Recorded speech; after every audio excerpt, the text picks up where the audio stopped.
नमस्कार विद्यार्थियों, एक बार आप सबका फिर से इस चैनल पर स्वागत है। क्या अभी कभी आपने सोचा है कि आपके पास यदि ढंग के पहनने के लिए जूते भी ना हो और आपको फोटो खिंचाने जाना है, तो आप क्या करेंगे? क्या आप उन फटे जूतों को पहनकर ही फोटो खिंचवाने चले जाएंगे? नहीं, बिल्कुल नहीं। आज का तो कोई भी ऐसा बच्चा नहीं होगा जो कि फटे जूते पहन करके फोटो खिंचाने चला जाए। लेकिन आज हम जिस पाठ का अध्ययन करने जा रहे हैं, उसके जो नायक हैं, जिसके बारे में लेखक लिख रहे हैं, वो इतने बड़े लेखक थे, इतने महान उपन्यासकार थे, लेकिन फिर भी जब वो फोटो खिंचाने के लिए गए, तो उन्होंने ये नहीं सोचा कि उनके जूते फटे हुए हैं। तो जी हाँ, आज हम जिस पाठ का अध्ययन करने जा रहे हैं, वो है प्रेमचंद के फटे जूते। ये पाठ हरिशंकर परसाई जी के द्वारा लिखा हुआ है। हरिशंकर परसाई जी हिंदी के श्रेष्ठ व्यंगकार और लेखक थे। उनके व्यंग अत्यंत ही प्रभावकारी होते हैं। होशंगाबाद जिले के जमानी गांव में 22 अगस्त सन 1924 को हरिशंकर परसाई जी का जन्म हुआ था। हरिशंकर परसाई जी के पिता का नाम जुमक लालू प्रसाद और माताजी का नाम चंपाबाई था। 10 अगस्त 1995 को हरिशंकर परसाई जी की मृत्यु हुई थी। हरिशंकर परसाई जी की कुछ प्रमुख रचनाएं इस प्रकार से हैं। उन्होंने जो निबंध संग्रह लिखे, उनमें से मुख्य हैं तब की बात और थी, भूत के पांव पीछे, बेईमानी की परत, पंगडंडियों का जमाना, सदाचार का ताबीज और शिकायतें मुझे भी हैं। उनके कहानी संग्रह हैं हंसते हैं, रोते हैं, जैसे उनके दिन फिरे। उपन्यासों में प्रमुख है रानी नागफनी की कहानी और तट की खोज। तो चलिए अब हम पाठ का अध्ययन करने चलते हैं, प्रेमचंद के फटे जूते। सबसे पहले इसका संक्षिप्त सार मैं आपको बता देती हूँ कि प्रेमचंद के फटे जूते हरिशंकर परसाई द्वारा रचित एक व्यंग्यात्मक निबंध है। इसमें लेखक ने प्रेमचंद के फटे हुए जूते एवं उनकी साधारण सी वेशभूषा के माध्यम से उनके सादगीपूर्ण उच्च विचारों को हमारे सामने प्रस्तुत किया है। साथ में ही प्रेमचंद जी की जो अंतर्भेदी सामाजिक दृष्टि थी, उसका विवेचन करते हुए उन्होंने आज के जो लोगों के अंदर दिखावे की प्रवृत्ति है, आज जो दिखावा इतना ज्यादा बढ़ता जा रहा है, उस पर और अवसरवादिता पर एक करारा व्यंग किया है, जो हमें यह सोचने के लिए मजबूर कर देता है कि आज हम जिस तरीके का जीवन जी रहे हैं, क्या वो वास्तव में हमारे जीवन के लिए उचित है। सबसे पहले लेखक जो है वो प्रेमचंद का चित्र अपने सम्मुख देखते हैं। उसी चित्र का वर्णन करते हुए वो कह रहे हैं कि उस चित्र में उनके साथ उनकी पत्नी जो है वो भी दिखाई दे रही हैं। प्रेमचंद जी के सिर पर किसी एक मोटे कपड़े की टोपी है और उन्होंने एक सादा से धोती और कुर्ता पहना हुआ है। उनके जो गालों की हड्डियां हैं वो उभर आई हैं, अर्थात उनके गाल एकदम पिचके से हुए हैं और उसी कारण उनकी जो गालों की हड्डियां अर्थात चीक बोन्स जो हैं वो उभरी हुई नजर आ रही हैं। मुख पर घनी मूछें हैं, जिसके कारण उनका चेहरा थोड़ा भरा भरा सा लगता है। उनके पांव में कैनवस के जूते हैं, अर्थात एक तरीके के जैसे कपड़े के जूते होते हैं, वही कैनवस के जूते, और उसके फीते जो हैं वो भी उन्होंने ढंग से बांधे हुए नहीं है। ये बताता है कि वो कितने लापरवाह थे कि अपने जूतों के फीते भी जो है वो ढंग से नहीं बांधते थे। दाहिने पैर का जूता कुछ ठीक है, दाहिने मतलब राइट जो लेग है उसका जूता जो है वो थोड़ा थोड़ा ठीक सा है, लेकिन जो उनके लेफ्ट लेग है उसका जूता जो है उसमें एक बहुत बड़ा सा छेद जो है वो सामने से दिखाई दे रहा है, जिस छेद के कारण उनके पांव की जो उंगलियां हैं वो भी बाहर आ गई हैं। इसी फटे जूते को देखकर लेखक की जो नजर है उस फटे हुए जूते पर अटक कर रह जाती है। फटे हुए जूते से संबंधित लेखक की चिंता। लेखक प्रेमचंद के जूते देखकर एक चिंता में डूब जाते हैं कि अगर फोटो खिंचवाने के लिए प्रेमचंद जी की ऐसी पोशाक है, तो वास्तव में अपने घर में जब वो रहते होंगे तो उनकी पोशाक कैसी होगी। क्योंकि जब हम फोटो खिंचवाने के लिए जाते हैं तो हमारे पास जो सबसे अच्छी पोशाक है वही हम पहन करके जाना पसंद करते हैं।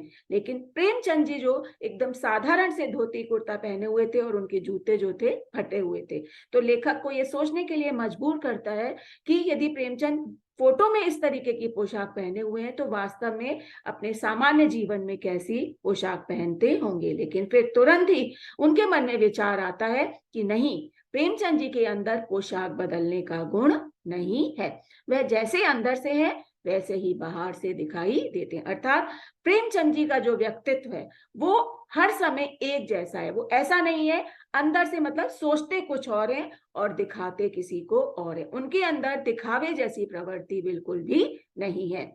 लेखक के अनुसार प्रेमचंद जो है वो हमारे साहित्यिक पूर्वज हैं, लेकिन फटे जूते पहनने पर भी उन्हें जरा भी लज्जा महसूस नहीं होती है, जैसे यह उनके लिए साधारण सी बात हो। प्रेमचंद के मुख की अधूरी मुस्कान का कारण। प्रेमचंद के चित्र में लेखक को उनके मुख पर एक अधूरी सी मुस्कान दिखाई पड़ती है। उसी अधूरी मुस्कान के कारण का अनुमान करते हुए लेखक सोचते हैं कि जब फोटोग्राफर ने प्रेमचंद से रेडी प्लीज कहा होगा, अर्थात जब हम फोटो खिंचाने के लिए बैठते हैं तो जो फोटोग्राफर हमारी फोटो खींचता है वो हमसे एक आग्रह करता है कि आप पूरी तरीके से तैयार हो जाइए और अब आपका फोटो खींचने वाला है।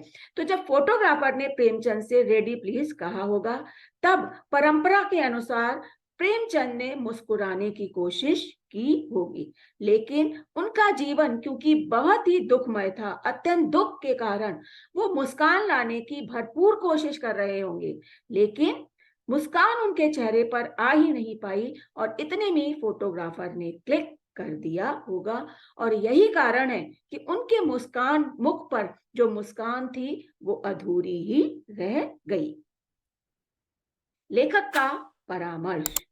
प्रेमचंद को अपना परामर्श देते हुए लेखक कहते हैं कि यदि आपकी फोटो खिंचवाना इतना आवश्यक था तो ढंग के जूते तो पहन ही सकते थे, या फिर फोटो ही ना खिंचवाते, क्योंकि फोटो खिंचवाना कोई बहुत मजबूरी ही रही होगी, या शायद आपकी पत्नी ने आग्रह किया होगा और आप उसके आग्रह को टाल ना सके होंगे। शायद फोटो खिंचाने का महत्व आपने समझा ही नहीं होगा, क्योंकि यदि आपने फोटो खिंचाने का महत्व समझा होता तो यदि आपके पास जूते नहीं थे तो फोटो खिंचवाने के लिए किसी से जूते मांगे भी तो जा सकते हैं। लोग तो मांगे हुए कोट से वर दिखाई करते हैं, अर्थात जिन लोगों के पास अच्छे साधन नहीं होते हैं, अच्छा रहन सहन नहीं होता है, वो जब अपने लड़के की शादी करने के लिए निकलते हैं तो लोगों से मांग करके हर चीज ले लेते हैं। लोग तो मांगे की मोटर में बारात भी निकालते हैं। फोटो खिंचाने के लिए तो लोग कुछ भी मांगने के लिए तैयार हो जाते हैं, क्योंकि एक बार जो फोटो खिंच गया वो जीवन पर्यंत वैसा ही बना रहेगा। कुछ लोग तो इतना तक करते हैं कि इत्र लगाकर फोटो खिंचवाने जाते हैं। इत्र मतलब सेंट, परफ्यूम लगा करके फोटो खिंचवाने जाते हैं। उनको लगता है कि शायद इससे फोटो में भी उनकी खुशबू जो है वो दिखाई दे सकती है, या फोटो में से भी वो जो परफ्यूम लगाकर फोटो खिंचाने जा रहे हैं वो सुगंध फोटो में से भी आएगी। टोपी तथा जूते की प्रतीकात्मकता। इस निबंध में लेखक ने टोपी और जूते दोनों का प्रतीक के रूप में प्रयोग किया है। टोपी सम्मान का प्रतीक है, क्योंकि टोपी हम सिर पर पहनते हैं और हमारा सिर किसी के सम्मुख झुकना मतलब हमारा सम्मान जो है वो कम होना, इसलिए टोपी जो है वो सम्मान का प्रतीक है। और जूते शक्तिशाली व्यक्तियों के प्रतीक के रूप में यहाँ प्रयोग किया गया है। आज के समय में तो एक जूते के सम्मुख 2500 टोपियां निछावर कर दी जाती हैं। टोपी और जूते का अंतर। लेखक का मानना है कि जूता हमेशा टोपी से कीमती रहा है। शक्तिशाली व्यक्ति सदैव लोगों के सम्मान से खेलते रहते हैं। शक्तिशाली व्यक्तियों के सम्मुख लोगों का सम्मान कौड़ी भर का भी महत्व नहीं रखता। एक शक्तिशाली व्यक्ति के सम्मुख कई लोग चुपचाप सिर झुकाकर खड़े हो जाते हैं। आज के समय में तो शक्तिशाली लोगों का ही बोलबाला है, अर्थात एक शक्तिशाली व्यक्ति कई लोगों के सम्मान को ठेस पहुंचा सकता है और उसे अपने पैरों तले रौंद कर रख देता है। टोपी जो कि सम्मान का प्रतीक है, उसकी कीमत आज भी जूते के मुकाबले में बहुत ही कम है। लेखक और प्रेमचंद के जूते में अंतर। लेखक अपने और प्रेमचंद जी के जूते में अंतर बताते हुए कहते हैं कि उनका जूता भी फटा हुआ है। अंतर केवल इतना ही है कि उनका जूता ऊपर से नहीं बल्कि तलवे से फटा हुआ है, जबकि प्रेमचंद जी का जूता ऊपर से फटा हुआ है, तलवे से नहीं।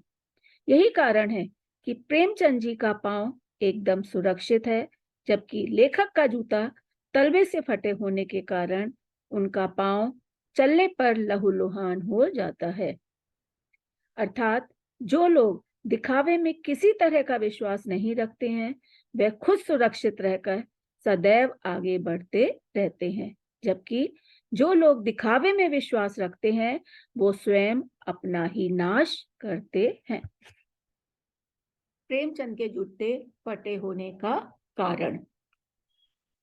लेखक प्रेमचंद के फटे हुए जूतों को देख करके बहुत अधिक चिंतित हो जाते हैं। उन्हें लगता है कि ये कितनी बड़ी विडंबना है, कितना बड़ा दुर्भाग्य है हमारा कि इतने बड़े साहित्यकार जिनके इतने ज्यादा जो लोकप्रिय हैं, फिर भी उनके पास पहनने के लिए अच्छे जूते भी नहीं हैं। लेखक सोचते हैं आखिर ऐसा क्या कारण रहा होगा कि प्रेमचंद के जूते जो हैं वो फट गए। उन्हीं फटे हुए जूतों का अनुमान लगाते हुए वह सोचते हैं कि शायद बनिए के तकादे से बचने के लिए यह चक्कर लगाते रहे होंगे। अर्थात क्योंकि प्रेमचंद बहुत अधिक गरीब थे, उन्होंने बनिए से कर्जे में कुछ पैसे लिए होंगे और जब बनिया कर्जे पे दिए हुए उन रुपयों को वापस मांगने के लिए आता होगा तो प्रेमचंद उससे बचने के लिए घर से निकल जाते होंगे और दूर दूर तक घूमते रहते होंगे। शायद उसी कारण अधिक चलने से उनके जूते फट गए होंगे। लेकिन पुनः लेखक सोचते हैं कि चक्कर लगाने से तो जूता घिसता है, फटता नहीं है। अन्य कारणों का अनुमान करते हुए लेखक सोचते हैं कि शायद प्रेमचंद किसी सख्त चीज को ठोकर मारते रहे होंगे जिससे उनका जूता फट गया होगा, या फिर रास्ते के किसी टीले पर उन्होंने अपने जूते से प्रहार किया होगा और उनका जूता आगे से फट गया होगा। यहाँ पर टीले से तात्पर्य है कि प्रेमचंद के जीवन में जो कुछ भी रास्ते में अड़चने आई, मुश्किलें आई, बाधाएं आई, उनसे उन्होंने समझौता नहीं किया, बल्कि पैर के जूते से ठोकर मारकर उनको अपने रास्ते से हटाने का प्रयास किया। यही कारण है कि शायद उनके जूते जो हैं वो फट गए होंगे। प्रेमचंद के सिद्धांत। नियम धर्म का पालन करना प्रेमचंद जी की एक बहुत बड़ी कमजोरी थी। अर्थात प्रेमचंद जी नियम धर्मों का पालन करना अपना महत्वपूर्ण जीवन का एक उद्देश्य मानते थे। प्रेमचंद जी कभी भी समझौता करने में विश्वास नहीं रखते थे। यही कारण है कि उन्होंने अपने जीवन में आने वाली मुश्किलों से कभी समझौता नहीं किया, बल्कि जीवन भर विपरीत परिस्थितियों के साथ संघर्ष करते रहे। जैसे कि उनका एक जो बहुत महत्वपूर्ण लोकप्रिय उपन्यास गोदान है, उसका जो मुख्य पात्र होरी है, वो भी जीवन भर अपने नियम धर्म को छोड़ नहीं सका था। वैसे ही प्रेमचंद जी भी नियम धर्म को जीवन भर छोड़ नहीं सके। नियम धर्म उनके लिए मुक्ति का साधन था, बंधन का नहीं। प्रेमचंद जी की व्यंग मुस्कान का रहस्य। लेखक कहते हैं कि प्रेमचंद जी की पांव की उंगली यह संकेत करती सी लगती है कि जिसे वे घृणित समझते थे, घृणित माने घृणा करने के योग्य, जिसकी तरफ वो आंख से देखना भी उचित नहीं समझते थे, उसकी तरफ वो हाथ की उंगली करना भी जो है वो उचित नहीं समझते थे। और वो हाथ की उंगली से नहीं बल्कि पांव की उंगली से उस ओर संकेत करते थे। वह ऐसी चीजों की ओर अपने हाथ की उंगली का इशारा करना उचित नहीं समझते थे। प्रेमचंद जी उन सभी लोगों पर हंस रहे हैं जो कि दिखावे में विश्वास रखते हैं। प्रेमचंद जी को, लेखक को ऐसा लगता है जैसे वह कह रहे हो कि मैंने तो ठोकर मार मार कर अपना जूता फाड़ लिया और उंगली बाहर निकल आई, पर मेरा पांव बचा रहा और मैं चलता रहा, क्योंकि मेरे पांव को, मुझे खुद को चोट नहीं लगी थी, दूसरे मेरे फटे हुए जूतों को देखते थे, लेकिन मैं पांव सुरक्षित रहने के कारण मैं चलता रहा। लेकिन तुम जैसे लोग जो दिखावे में विश्वास रखते हैं, वह अपनी उंगली ढकने के लिए जूते के तलवे का नाश कर लेते हैं। ऐसे लोग आगे भला कैसे चल सकते हैं? इस प्रकार से ये पाठ लेखक यहीं पर इसी कथन के साथ समाप्त कर देते हैं। इस पाठ का जो संदेश है, जिसके माध्यम से लेखक पाठकों को ये संदेश देना चाहते हैं, वो है कि हमें दिखावा नहीं करना चाहिए। दूसरा, विपरीत परिस्थितियों के साथ हमें कभी समझौता नहीं करना चाहिए। नियम और सिद्धांतों का दृढ़ता के साथ पालन करना चाहिए। सादगी के साथ जीवन व्यतीत करना चाहिए। इस प्रकार से यहीं पर इसी संदेश के साथ लेखक हम पाठकों के मन में ये बात डालने का प्रयास करते हैं कि दिखावा करना जीवन के लिए कोई भी आवश्यकता नहीं है, इसलिए हमें दिखावे से कोसों दूर रहना चाहिए। जो है, जितना है, उसी के साथ हमें सादगीपूर्ण जीवन व्यतीत करना चाहिए। धन्यवाद। आशा है आप सबको पाठ अच्छी तरह से समझ में आ गया होगा। पुनः हम सब मिलेंगे और आप अपने कमेंट के द्वारा मुझे अवश्य परिचित कराएं कि आपको यह कैसा लगा। धन्यवाद।